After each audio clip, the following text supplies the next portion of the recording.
बस्तर के माटी आदिवासी rap shooter.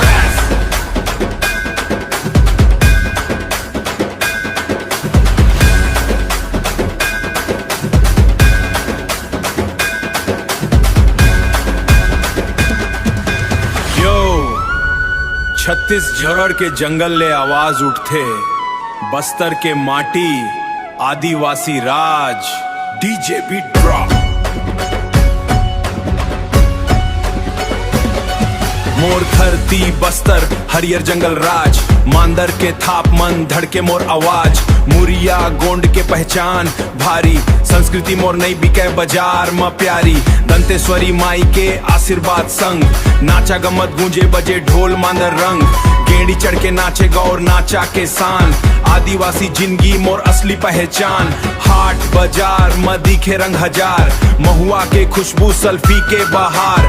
तीर धनुष हाथ दिल मम प्यार, जंगल हमर घर प्रकृति परिवार। बस्तर माटी के खुशबू जंगल के सफर, आदिवासी खून आग जैसा नंदर। मांदर बजे जोर ले पूरा बस्तर।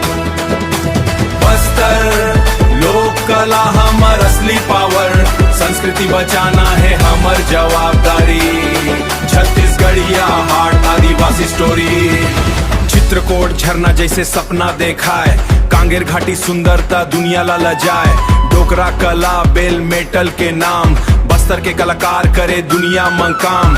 परब त्योहार मन नाचे पूरा गांव, रेला गीत सुन के झूमे सब ठाव। सादा जिंदगी ऊंचा विचार, धरती माता हमर सबसे बड़े सरकार। जंगल के रक्षक परंपरा के सैनिक, आदिवासी स्टाइल ओरिजिनल ऑर्गेनिक। ना नकली शो ऑफ ना कोई ड्रामा, बस्तर के भाई मन कल्चर हमर कर्मा।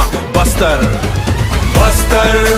माटी के खुशबू जंगल के सफर, आदिवासी खून आग जैसा नंदर। मांदर बजे जोर ले पूरा बस्तर। लोक कला हमर असली पावर, संस्कृति बचाना है हमर जवाबदारी। छत्तीसगढ़िया हाट आदिवासी स्टोरी। सल्फी के बूंद महुआ के स्वाद, माटी के सुगंध यही हमर जज्बात। गोंडी बोली हल्बी सुर, बस्तर के आवाज पहुंचे दूर दूर। नक्शा मन